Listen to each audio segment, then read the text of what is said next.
হজ শেষ করার পর দেশে কিভাবে হজের শিক্ষা নিজের জীবনে বাস্তবায়ন করা যেতে পারে। হজের মাধ্যমে যেহেতু আল্লাহ তাআলা হজ যাত্রীকে হাজিকে নিষ্পাপত্য দান করেন, সেজন্য তিনি দেশে আসার পর নিষ্পাপত্য ধরে রাখার চেষ্টা করবেন, গুনাহমুক্ত জীবন যাপন করার চেষ্টা করবেন।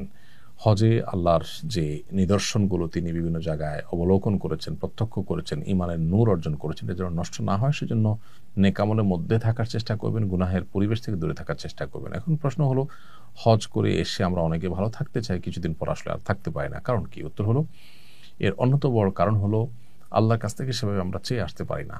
চেয়ে যদি আসি যে আল্লাহ আমাকে তওবা নাসুহা করার তৌফিক দেন, মৃত্যু পর্যন্ত এই মানসিকতা রেখে ধরে রাখার তৌফিক দান করেন, সেভাবে দোয়া করে আসলে আল্লাহ তাআলা আশা করা যায় আমাদেরকে তৌফিক দিবেন। তাছাড়া দেশে আসার পর আমরা গুনাহের পরিবেশে, খারাপ পরিবেশের দ্বারা আবার আমরা প্রভাবিত হয়ে যাই।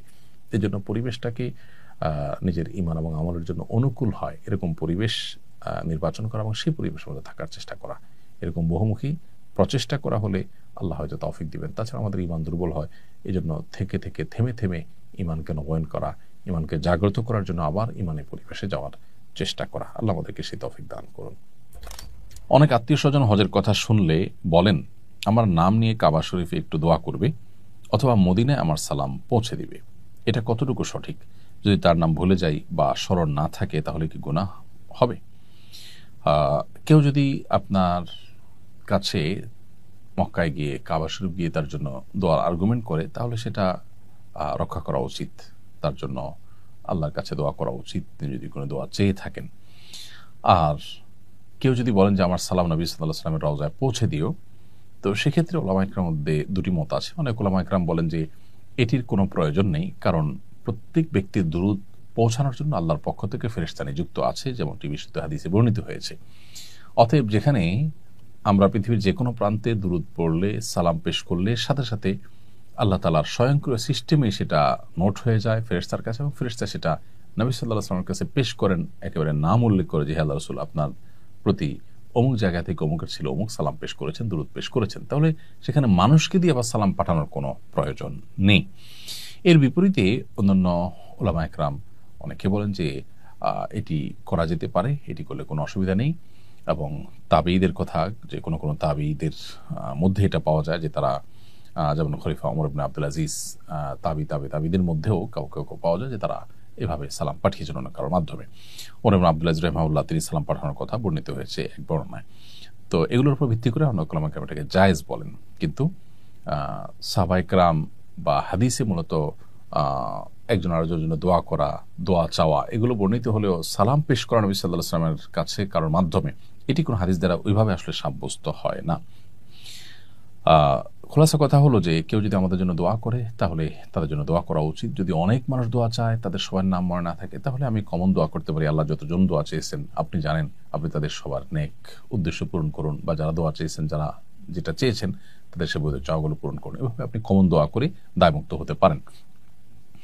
আর নবী সাল্লাল্লাহু আলাইহি ওয়াসাল্লামের কবরের সামনে সালাম পেশ যখন আমরা করি, তখন আজকাল বিশেষ করে এত ভিড় হয়, নিজের সালামটা পেশ করাটাই দায় হয়ে যায়। এত অল্প সময় সেখানে রানিং অবস্থায় সালাম দিতে হয়। সেখানে আসলে অনেক লোক বললে তাদের নাম নিয়ে নিয়ে হে আল্লাহর রাসূল অমুক অমুক আপনার প্রতি সালাম পেশ করেছেন, বা অমুক অমুকের তরফ থেকে আসসালাতু ওয়াসসালামু আলাইকা ইয়া রাসূলুল্লাহ, এরকম বলা আসলে সেই সুযোগ স্কোপ আজকাল থাকেও না। এটা হলো বাস্তবতা।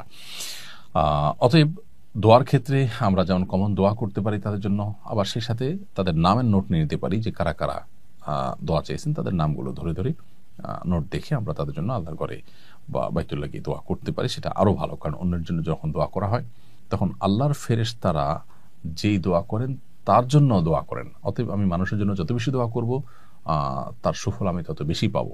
আমি দোয়া করব মানুষ হয়ে, আর তার বিপরীতে তার জন্য আমি যা দোয়া করলাম আল্লাহর ফেরেশতারা সেটা আমার জন্য দোয়া করবেন, অর্থাৎ আমার চাইতে উত্তম ব্যক্তি আমার জন্য দোয়া করবেন। অতএব এক্ষেত্রে আমাদের কার্পণ্য করা উচিত নয়। কিন্তু ক্যাশ ক্যাপিটাল না থাকে তাহলে জমা বিক্রি করে তার কি হজ করা ফরজ? খুবই গুরুত্বপূর্ণ একটি প্রশ্ন।